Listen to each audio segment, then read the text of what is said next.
Estamos iniciando mais um programa Cidadania e Serviço Público, um programa da Federação das Entidades de Servidores Públicos do Estado de São Paulo, FESPESP. E hoje vamos conversar com Antônio Tutilo.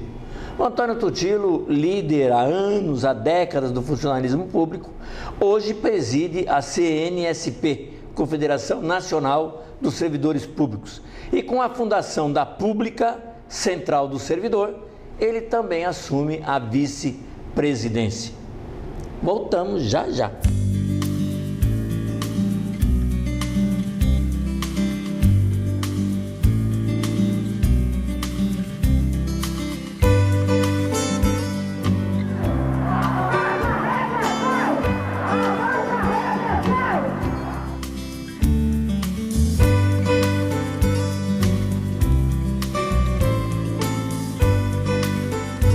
Estamos pedindo aquilo que nos é de direito.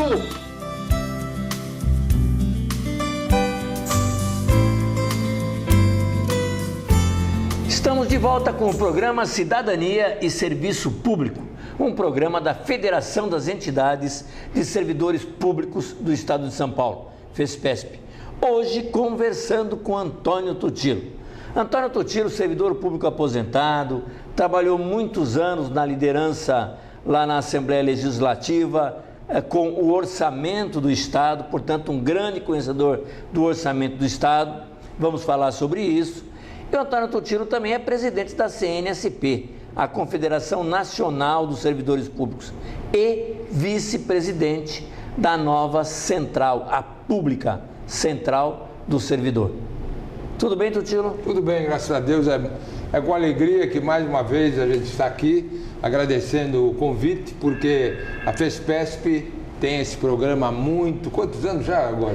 Eu acho que estamos no programa 800 e... Pois é. Mais de uma década. Parabéns, eu acho que isso é uma iniciativa importante, essa comunicação com os servidores e com a população em geral é uma coisa formidável. Parabéns pelo trabalho. Que bom. Bom, você ficou anos na assessoria, era da liderança do governo. Liderança do governo. Do governo, trabalhando com o orçamento do Estado, exatamente, vendo o que acontecia no orçamento. Muito. E aí você como acompanhou esse orçamento da presidenta que vem já com déficit? Você já tinha visto algum orçamento com déficit? É a primeira vez, Góes, é a primeira vez que eu vejo, porque na verdade a própria lei de responsabilidade fiscal, ela determina que haja um equilíbrio entre receita e despesa. Inclusive dá algumas definições claras sobre isso, mostrando que todos os estados e todos os municípios deviam preservar esse equilíbrio. E, com uma surpresa geral, agora o governo federal coloca um orçamento com déficit. E, na verdade, a gente tem que dizer isso claramente para a população, para os servidores em geral. O nosso governo federal está completamente perdido. Por culpa dele mesmo, por culpa de definições erradas na gestão anterior, houve mudança de comportamento incrível que agora nós estamos pagando a conta. O povo, em geral, está pagando a conta. E quando, na verdade, já a lei de diretrizes orçamentárias, que é a que define o que vai acontecer para o orçamento do próximo exercício, que seria 2016, definia um superávit de 0,7%, que representaria 130 bilhões de reais. Agora vem, como grandes problemas acontecem, vão fazer ajuste, etc. e coisa, não foi possível resolver uma série de pendências, aí vem um orçamento que, ao invés de um superávit de 0,7, acaba com um déficit, veja bem, de 0,5 do PIB, Produto Interno Bruto, o que corresponde a uma dívida já iniciando o orçamento de 2016 de 30 bilhões e meio de reais. O Brasil, Góes, é o país que mais cobra impostos no mundo, quase 40% de carga tributária. Então, na verdade, o povo está pagando por isso e não recebe Em troca, nada, porque a gente tem uma educação péssima, a gente tem uma saúde horrível, tem uma segurança que não é segurança para ninguém, um transporte que prejudica a população como um todo. E aonde vai nosso dinheiro? Vai na corrupção, vai na roubalheira incrível que está acontecendo no país inteiro. E ainda bem que nós temos instituições funcionando, como o Ministério Público, como a Polícia Federal, como a Procuradoria, e na verdade, desde o mensalão estão começando a modificar um pouco as coisas, e estão começando a prender, né, aqueles que precisam ser presos. E agora, não satisfeito com o mensalão, tem o Petrolão, né, para invadir ainda mais a corrupção e mostrar que eles conseguiram destruir a maior empresa brasileira que é a Petrobras. Então isso não pode continuar, isso precisa ter um basta, o povo está cansado e o povo precisa de respostas imediatas. Tutilo, eu fico até pensando o seguinte, na verdade é o que acontece com o servidor público, né? Como ele não tem reposição salarial, quando ele recebe o salário já está em déficit. Claro.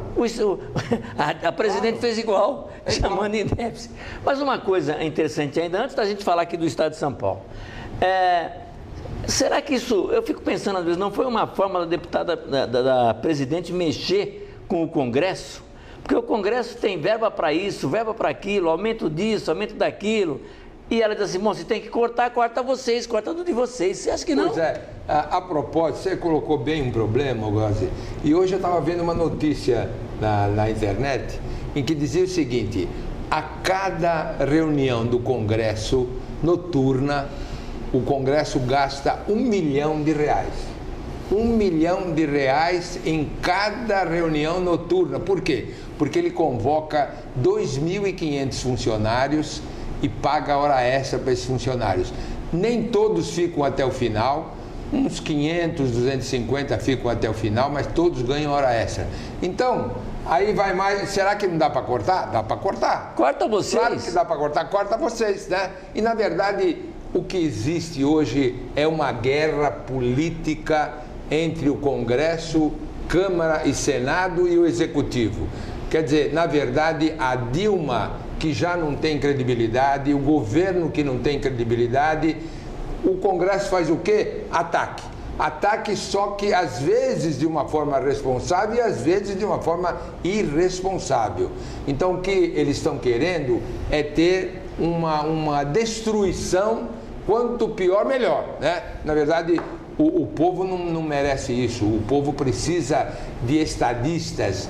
O povo precisa de pessoas que verifiquem o que é melhor para a população e não o que é melhor para este partido, para aquele partido, o que é melhor para esse deputado ou para aquele deputado, o presidente da Câmara, o presidente do Senado e todos os penduricalhos dentro do Executivo que acontece e que não são resolvidos, né? Esse é o grande problema. E quando você fala no estado de São Paulo, Gozi, nós participamos de uma audiência há poucos dias sobre o orçamento de 2016. Por incrível que pareça, nós vamos discutir um orçamento que sequer foi encaminhado para a Assembleia Legislativa de São Paulo. Aí fizeram uma audiência. E eu disse, mais uma vez estamos aqui, não conheço o orçamento, mas quero dizer que, mais uma vez, o servidor público está sendo esquecido, está sendo prejudicado, porque não tem nenhuma diretriz que diga ao menos cumprir o artigo 37, inciso 10 da Constituição Federal, quando diz claramente que necessariamente, e no mínimo, ele fala no mínimo, a inflação do período teria que ser reposta. E nem isso acontece, Gozi. Não acontece e nem, na verdade, nós temos em São Paulo uma data base, março de cada ano, e não acontece nada. Quer dizer, nós aprovamos uma lei e não levamos. Não levamos por quê? Porque chega em março e não acontece nada. Chega em março e não há nenhuma reposição, não há nenhuma reserva, nenhum aumento. E nós temos que começar a mostrar para a população que quem não coloca condições, quem não dá uma valorização é o governo em todos os sentidos. E o nosso Congresso? Como está o nosso Congresso? Nosso Congresso vai mal. Nosso Congresso vai mal.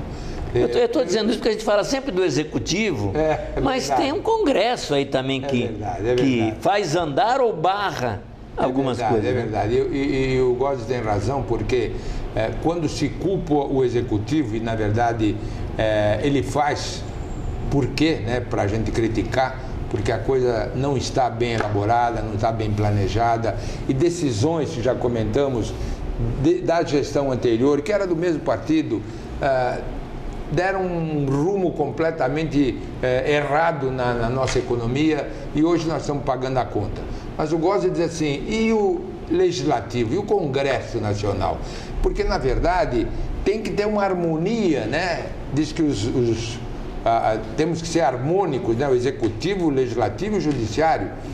Mas, na verdade, nós não estamos vendo essa harmonia, porque o Congresso não está também realizando o seu papel como deveria. O Congresso também tem uma série de problemas dentro do... Bom, nós temos o presidente da Câmara sendo denunciado por problema de corrupção. Temos o presidente do Senado denunciado também por problema de corrupção. E aí, como é que pode, em qualquer outro país, e no Japão é um exemplo disso, né? Quando as pessoas erram, eles pedem desculpa para a população. Existem até alguns políticos que se suicidam, porque é uma coisa incrível, você não pode fazer isso. Aqui não acontece nada. Eles estão sendo denunciados, continuam exercendo o seu papel, e o pior, ainda colocam problemas terríveis em termos das comissões, em termos de complôs que possam prejudicar isso ou aquilo, e colocando até o executivo numa situação difícil, que já está, né? Mas fazendo com que fique ainda mais difícil. Por quê? Porque querem fazer uma guerra política. Na verdade, na medida em que o presidente da Câmara e o presidente do Senado estão envolvidos no Lava Jato, eles querem fazer com que ou eles são retirados dessa lista ou eles vão destruir o executivo. Então essa é a guerra que nós estamos verificando, e isso não é bom para o nosso país, isso não é bom para a nossa população, e isso mostra que também o Congresso falha e também o Legislativo não está cumprindo com o seu dever. Esse é um problema seríssimo que está acontecendo, esse confronto que está existindo entre o Executivo e o próprio Legislativo. E dentro do próprio Legislativo, uma briga entre Câmara e Senado. Porque, na verdade, o presidente Renan, que era contra a presidente da República, agora passou a ser a favor. Por quê? Provavelmente houve algum acerto, houve algum acordo, e agora ele muda de posição de acordo com o seu interesse, que não é o interesse do povo e não é o interesse do país, que precisa exatamente, como já dissemos, de estadistas, de pessoas que se preocupam com o país, que se preocupam com o povo, e nós estamos vendo exatamente o contrário. É nesse bolo todo que, na verdade, surge agora a pública central do servidor. Porque, veja bem, nós temos as entidades de classe, temos as federações, confederação, e uma entidade precisaria unir isso tudo no Brasil, né? Que somos 12 milhões, mais de 12 milhões de servidores públicos, né? Exatamente. Aí surgiu a pública. Eu queria que você falasse da pública, Tutinho. Então, eu acho que a pública vem numa hora boa. Aliás, o Góes sabe disso, porque ele, eu, tantos outros, já há mais de 2 anos estão batalhando para criar uma central dos servidores, né? Por isso que é chamado pública. Hoje existem muitas centrais, só que essas centrais estão voltadas muito mais para o setor privado, e a diferença é brutal. No setor privado, quando o foco maior é o lucro, né? E o setor público não, é a parte social que é o preponderante. Então, não adianta eu estar ligado a uma central que se preocupa com outros problemas e não do servidor. Nenhuma delas, eu quero dizer isso muito claro e com toda a convicção, nenhuma dessas centrais aí que existem defende especificamente o servidor público. Aí então vem a pública.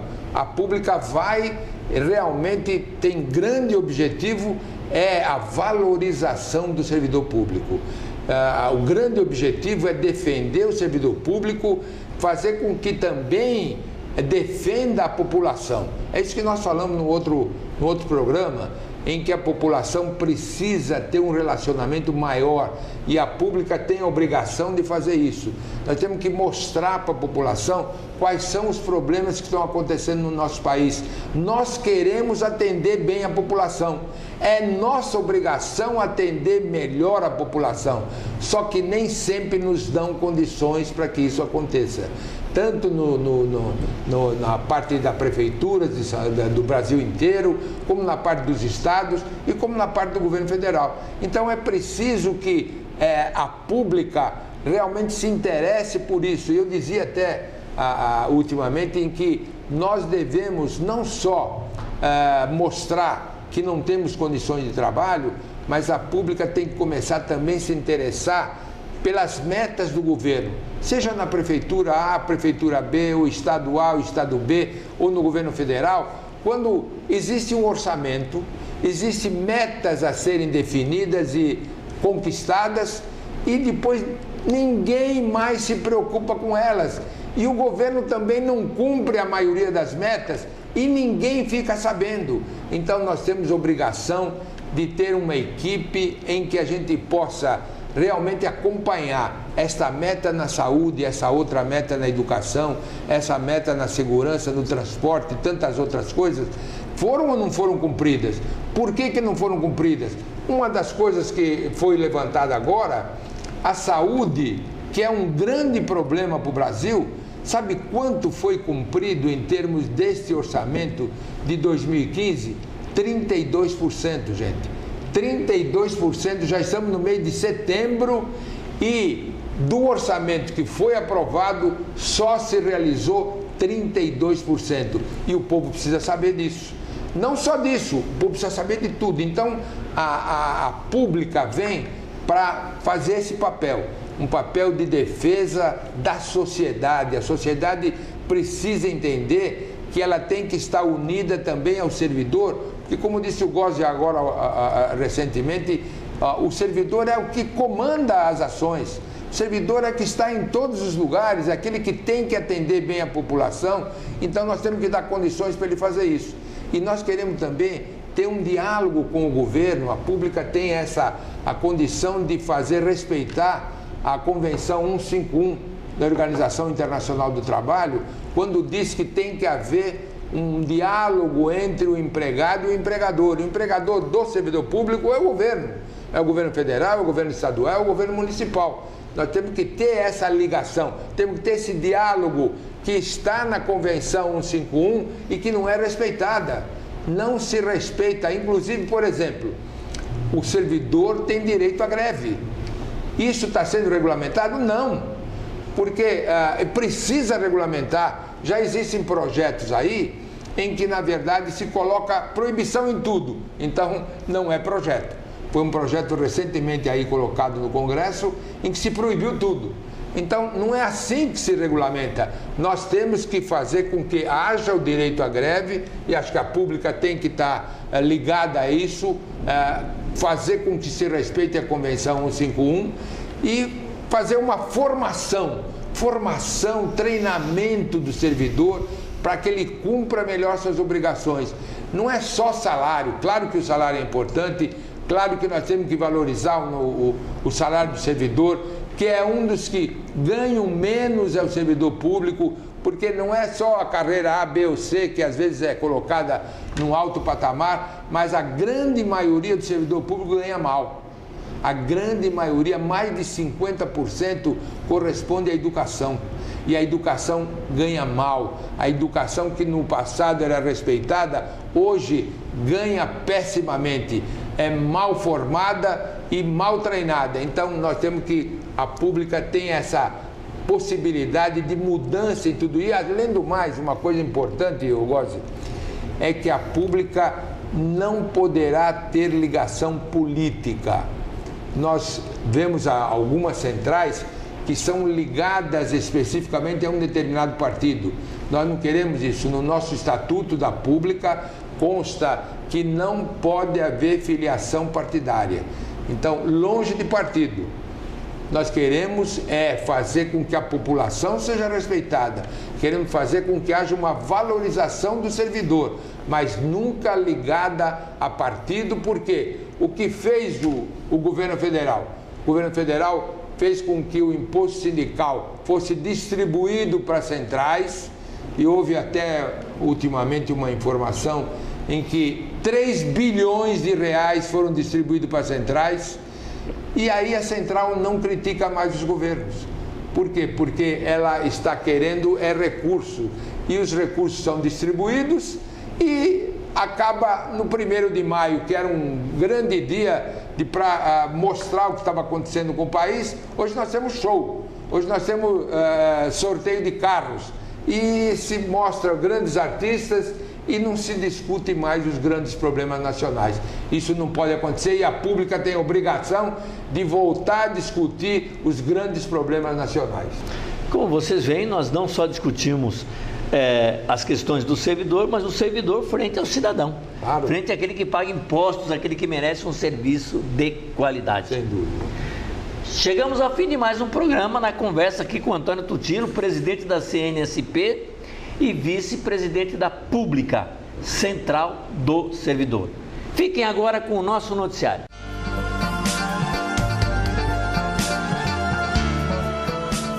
Com informações da diretoria de imprensa da FESPESP, confira agora as principais notícias que interessam a você, servidor público.